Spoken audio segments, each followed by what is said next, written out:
time did you say we were meeting him? About 9. It's nice of you asked me, Philip. I really do appreciate it. That's all right. What's mine like? She's a very sweet, sensitive girl. You mean she's ugly? She's not ugly. She's very attractive. Good. Why am I getting her then? Because she's a friend of this girl I'm seeing. They wanted to divorce, and they said if I knew someone reasonably presentable with a pleasing personality, to bring him along. And you thought of me? No, he couldn't come. What about Ruth? Ruth? Yeah, did she know you're seeing this girl? That doesn't matter anymore. You see, I've told her. What about the 10 wives? Yes. How'd she take it? Well, she wasn't very pleased. You know how she hates crowds. She was quite upset about it. Do you think she'll start reaching for the aspirins? I hope not. What could I do? I had to make a clean break. You have to be cruel. It's kinder in the long run. Good looks can be a curse sometimes. Where are we going tonight then? I thought we'd go for a drink then. Back to their place. They've got a self-contained flat. A self-contained flat? I'll have to put a clean vest on. Alan, excuse me. No. Hey, is there plenty of hot water, Rigsby? Why? What do you want to know for? I want to have a bath. Now look, I'm not having you in there all night preening yourself. Once you get in front of that full-length mirror, you lose all track of time. It's no good having a good body if you don't appreciate it. Oh, yes, I wouldn't mind if it stopped there.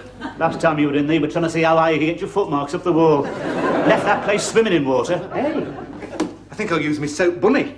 Are you sure? Oh, you've had him such a long time. Best to get wet sometimes. Hey, what's this? The masculine spray to brighten up any man's bath time. Masculine spray. I know you. You'll come out of that bathroom looking like Veronica Lake. Who's Veronica Lake? Who's Veronica? Don't you know anything? She's a very famous film star. Long flowing hair. You're a lot like her, except she wore less jewellery. Don't you worry about me, Rigsby. Times have changed. You don't have to go about smelling of old socks anymore. You just make sure there's plenty of hot water. Is there going to be any room for it? Look at this stuff. Do you realise you're damaging the atmosphere with this, don't you? What's this, fly spray? Well, that's to keep my hair in place. It's very useful if I get caught in the rain. Of course that you never get caught in the rain. You won't go out, you've heard the weather forecast. If you want to keep your hair in place, keep it tidy, why don't you do what I do? Use soap and water. You know why, Rigsby? Because when you get caught in the rain, you come out in little bubbles. I can't afford that. I've got a date tonight. Oh, I thought so. I wonder why we're having this sudden interest in personal hygiene.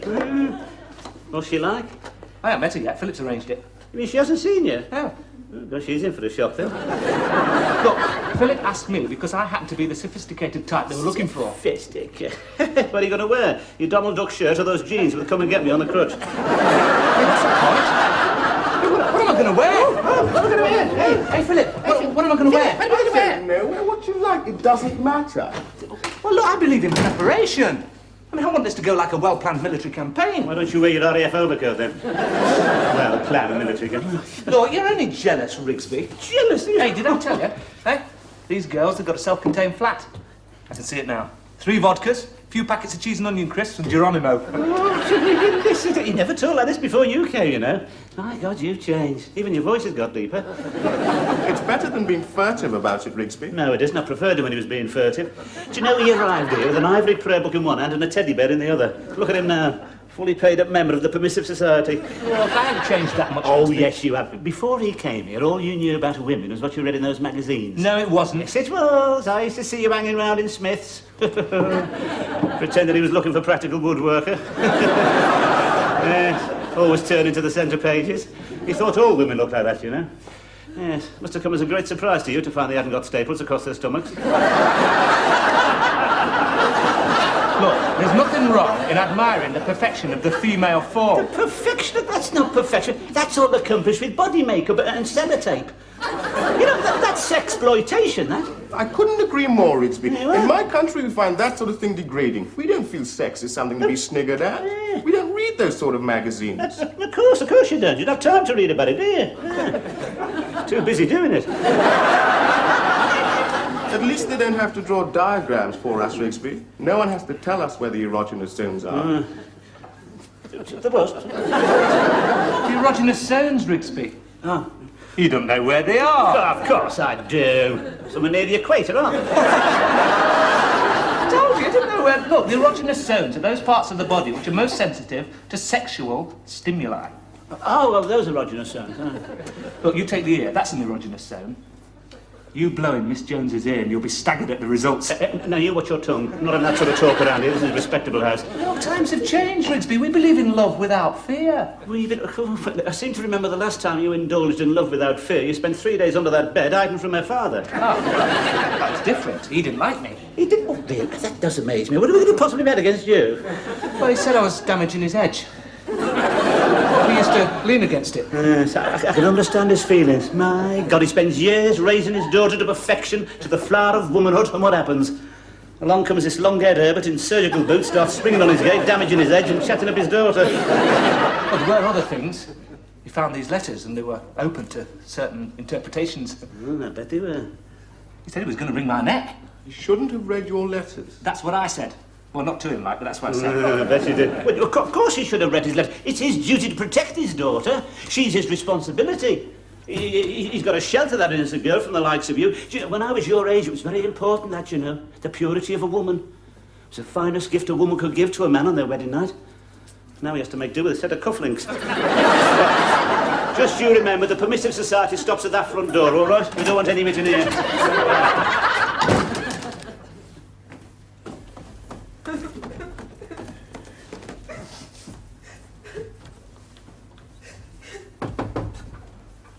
Miss Jones, are you all right? Yes, thank you, Mr. Rigsby. Oh, are you quite sure, Miss Jones? You look a little distraught. Shall I make you a cup of tea? Tea? Oh, my God, tea! Why do you always think a cup of tea will solve everything? I can see you're a coffee drinker, Miss Jones. Oh, dear. Been watching the television again, have you? Yes, enough to give anybody the willies. Here's depression moving in from the North Sea, another run on the pound, and Valerie Singleton's shopping baskets up again. I walked by the canal tonight. It looked so inviting. Just a splash and a short struggle, and it would all be over. Oh, no, Miss Jones, now, you mustn't talk like that. Besides, you wouldn't get much of a splash out of that canal. It's too full of prams. Now, if you're thinking of doing anything like that, Miss Jones, it'd be quicker to drink it. You really mustn't be having these morbid thoughts, Miss Jones. I know things look a little black at the moment. I can't take any more! Yes, there, Miss Jones. I do understand. Is it the social contract, Miss Jones? No, Mr. Rigsby. No? It's something more personal than that. Oh, it's a man, isn't it? An affair of the heart. I'm afraid so, Mr. Rigsby. Yes, well, if there's anything I can do, Miss Jones, anything at all, if you want him duffing up, No. just say that. That won't be necessary. It's the deception I can't stand. Oh, you see, you're too trusting, Miss Jones. I suppose so. What hurts even more, I've done his washing for 3 months. He said no one could get his whites as white as I did. Now he's got someone else. No, you don't know that, Miss Jones. He could be using a laundrette. You just tell me his name. I'll be round that have his tripes up before you can say Oh, no. no. That'll only lead to unpleasantness. No, I must try and forget him. But it's so hard when you've had your finest feelings trodden on. It's times like this, Mr. Rigsby, when I envy the simple amoeba. Ah. The amoeba, Miss Jones. Yes. When they want to reproduce, they just wander off and split themselves into two. I know it doesn't sound very romantic, but at least it would make life less complicated. Don't you agree, Mr. Rigsby? Not giving it a great deal of thought, Miss Jones. Certainly put the lid on Marjorie Proops. You see, this isn't the first time it's happened. Oh, no, I didn't know that, Miss Jones. I don't often talk about it. Oh, it's all right, it doesn't mean. The memory is still quite painful. Quite understand, there's another word, yes. He was plausible too. So sensitive and charming, until he saw the wedding presents and something seemed to snap. He went, so did the presents. The last time I saw him, he was driving down the road in a hired minivan with my father clinging from the roof. You do seem rather unfortunate in your choice of men, Miss Jones. Where do I go wrong, Mr. Rigsby? Perhaps I should be more permissive. No, you're an example to us all, Miss Jones. Someone to look up to. You're a tower of strength, Mr. Rigsby. Oh, sorry. You see, Miss Jones, there's no respect anymore, you see. I just don't know how to treat a woman of your refinement. I consider it a great privilege if you'd allow me to help you pick up the pieces. Is there a draft in here? So much, Under the circumstances, do you think perhaps it'd be a good thing if I stayed the night? Oh, no, I shall soon be asleep. Oh, I can easily bunk down on the settee. No, I've taken a sleeping tablet. Oh, right. But it is nice to know that there's someone in the house I can respect. Mr. Rigsby? Someone with standards? Yes, of course, Miss Jones. Well, there's very few of us left. Yes. Well, I'll be saying good night then, Miss Jones. Good night, Mr. Rigsby. Yes, right.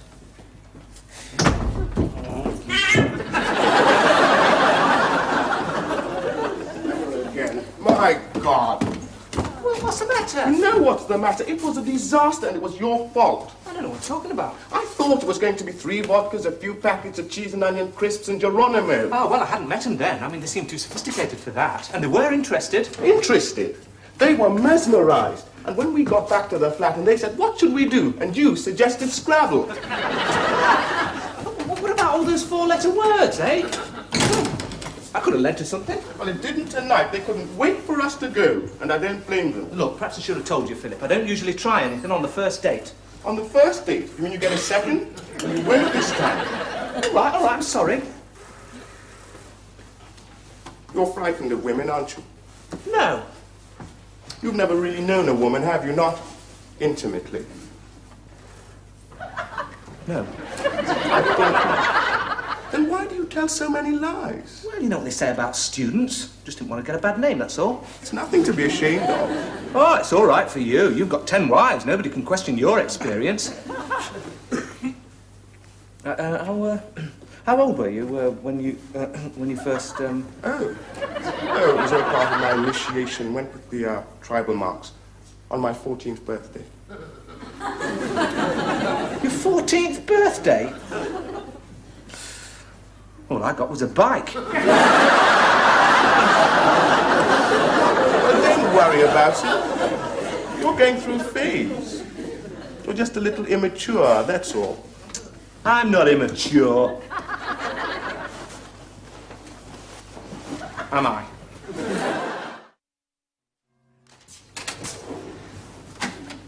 Hi, man.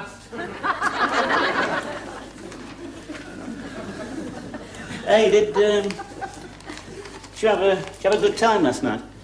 Oh, yeah, very good, very successful. Remind me to carve another notch on the bedpost, Rigsby. Another. My God, you student. Well, personally, I think you're disgusting. I don't know how you can be so depraved. Oh, it isn't easy. It takes a lot of practice. You take last night, for example. It was all a question of technique. Technique? Yeah. Well, look, you can compare a woman to a finely tuned piano. What? You have to approach her like a concert pianist. It's no good just sitting down playing chopsticks. Look at that, eh? Long tapering fingers. They're piano players' hands, they are. Long tapering. This girl last night, was she like, could you compare her with a finely tuned piano? Of course. Mind you, I did experience a bit of resistance. You mean you couldn't get the lid up? See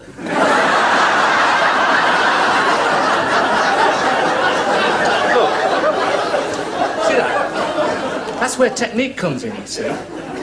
What I did was, I looked deep into her eyes, told her she was a woman. The woman. Woman, the eternal mystery. Then I whispered a few French phrases in her ear. A few French phrases? Yeah, I always get them going.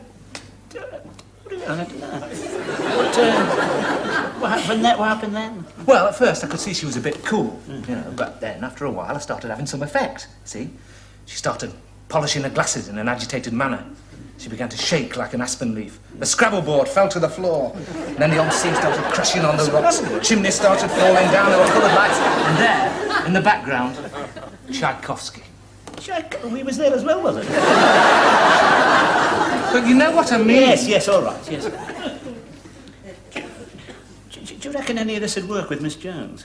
Of course it would. I'm not so sure. She's a bit depressed at the moment. I don't think she's in the mood for factory chimneys. She's just been let down by some bloke. Well, you could restore her faith in men, Rigsby. Oh, yeah. There's only one snag there. Happened to be married, don't I? Oh, well, that doesn't matter. I should never have done it. Wartime romance. My God. It was a military blunder on the scale of Anzio. Do you know, the only woman ever really fancied in those days was Greer Garson. Used to see all of her films there in Water Pigeons. Oh, my God, they don't make films like that anymore, mate. Yes, always meant to marry a woman like that. What's your wife like, Greer Garson? Huh? No. More like Walter Pigeon. wouldn't worry too much about being married, Rigsby. I mean, marriage is an outmoded custom, isn't it? We live in a modern society. Yeah, It's especially all a right. question of personal freedom. Yeah. What was it you said? Few French phrases? M'aurais-tu chanté, frère? M'aurais-tu fond,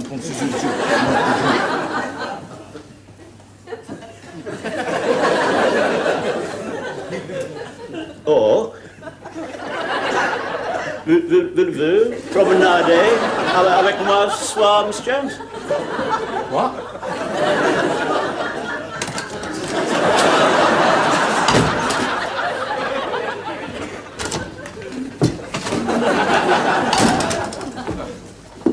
Have you seen Ruth? Yeah, How did she seem? not very happy. She's wearing her blue glasses. Well, there's nothing I can do about it. No, right. You've got to be cruel. Absolutely. You know, this could be your big chance, Alan. What? Oh, no. You're not getting me involved. Alan, Ruth's a wonderful woman. Is she? A wonderful woman, and she's lonely. Well, she's so wonderful. Why is she lonely? Because you don't appreciate her. You mean you don't appreciate her? I'm not good enough for her. You've never said that before. I think you need each other. This could be your big chance. After all, she's a great believer in charity, always prepared to help a worthy cause, to aid the deprived. And there's no one more deprived than you, Alan. Now, wait a minute. After all, you've got something special, Alan. What's that? Your innocence. Oh, well, I'll hang on to it for a moment if you don't mind. Alan, you can't carry on like this. You'll pop your cork. Why don't you go to her? What, like this? Why not? Think about it. You won't have to tell all those lies anymore. They'll be the truth. I suppose she gets angry. She won't. After all, it's a compliment. Is it? You're going there to make a humble offering. I suppose she tells me what to do with my humble offering. She won't. But of course, if you really are afraid of women, I'm not afraid. just a little immature. We'll see about that.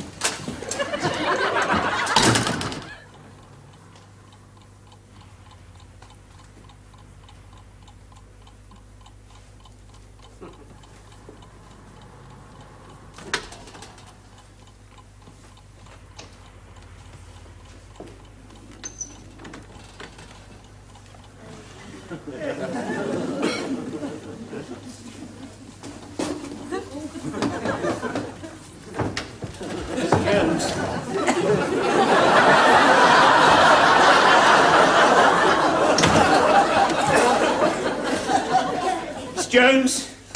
Mr. Rigsby, what are you doing here at this time of night? I had to see you, Miss Jones. Surely,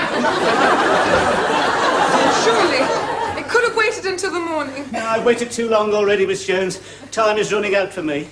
I don't think I quite understand, Mr. Rigsby. This is my September song, Miss Jones. You're not going to sing, Mr. Rigsby. Not at this time of night. Miss Jones, I've been meaning to tell you this for a very long time. I find you're a very attractive, desirable woman. Oh, Mr. Rigsby, surely this isn't the time. Yes, of course, I've always known there was someone else. But now he's given you the elbow, it's just you and me. He could never... What's that? He could never appreciate you the way I do, Miss Jones. You're like a finely tuned upright. I beg your pardon. You need a very light touch. Do I, Mr. Rigsby? What would people think? Oh, only swacky mally pons, Miss Jones. I beg your pardon. You must know how I feel. I've always admired you. I don't know what to say, Mr. Rigsby. Respondez, s'il vous plaît. Mr. Rigsby. Dieu est mon Mr. Rigsby. Miss Jones, why should we live alone? Say you'll come down to the ground floor. Oh, here it is again. Please, let me get my breath, Mr. Rigsby. This is so unexpected. Don't think it's not appreciated. You paid me the finest compliment a man can pay a woman. A proposal of marriage. You what? You are asking me to marry you? Not exactly, Miss Jones. What do you mean, not exactly? Well, there does happen to be a slight drawback where marriage is concerned. I do happen to be married already. Mr. Rigsby, and I thought you were different. You come up here with talk of finely tuned uprights, and all the time you're planning an adulterous liaison with me. You ought to be ashamed of yourself. Oh, Miss Jones, marriage is an outmoded concept. We live in the permissive society, Miss Not Jones. in this room, we don't. You don't understand. You see...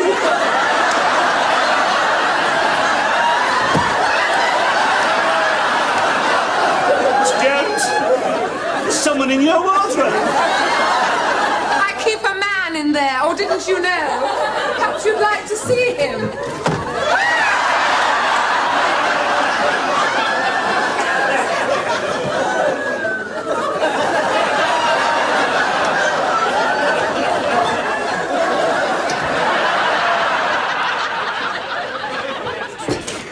Where do you think you're going? So it's going to go out. Gonna go out? You can't go out. The sun's up. You should still be rested in your coffin, you bloody vampire.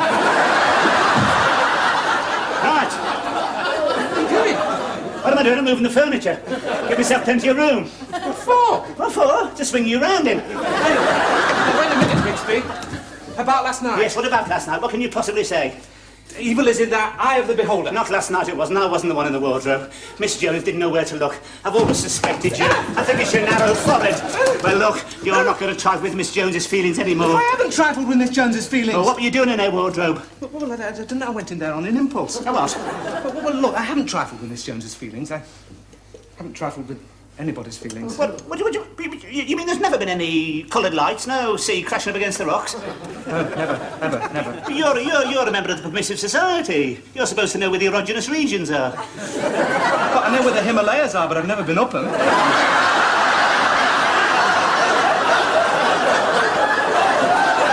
You've got a very vivid imagination, that's all I can say. Oh, well, look, I have to have, don't I? I mean, I'll never be Bachelor of the Month if I tell them the truth. That's why I put it round that I like my birds with little mouths and long and leggy, and that I take them out to Greek restaurants and wine and dine and then whip them back here to a few records and a bit of how's your father. Oh, hello, Mr. Cooper. I've been looking for you.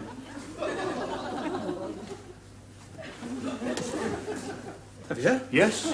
In fact, we've all been looking for you. You're a very difficult man to find. Sandra is very upset. Is she? Yeah, she's got this idea in her head that you two are engaged. Oh, well, yes, we did have a bit of an understanding. No. She's got the understanding. I want to know what you had. I don't understand. Don't you?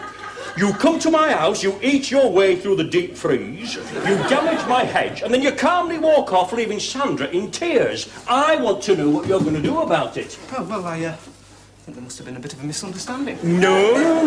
There's been no misunderstanding. I've got one of your letters here, written in green ink. I can't wait to see you, mon chéri. Your body is like a highly tuned piano. What music we will make together. Meet me tonight by the hedge. Do not fail me, as I am burning with desire. Au revoir, mon petit.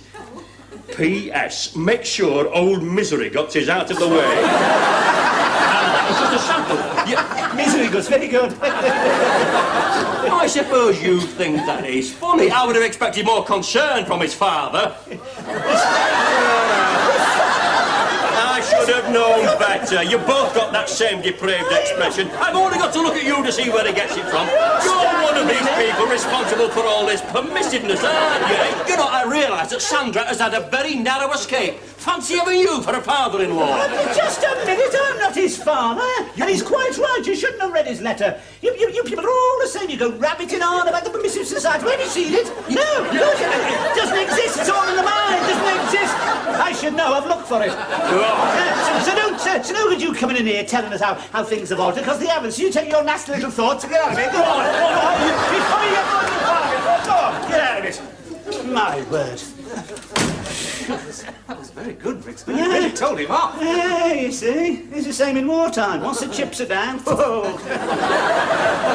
Really grateful, Rigsby. I mean, I couldn't have done it It's without all you. right, Alan, anytime. Hey, look, there he goes. Oh, yeah. Come on, get out of it! Yeah, with his tail between his legs. He's going to his car. Yes, you're getting in. Yeah, there's two other fellas getting out.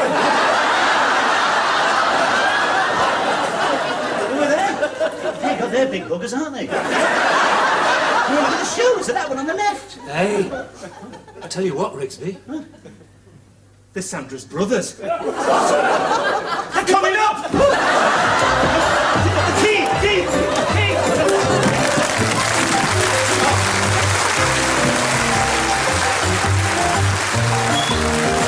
Thank you.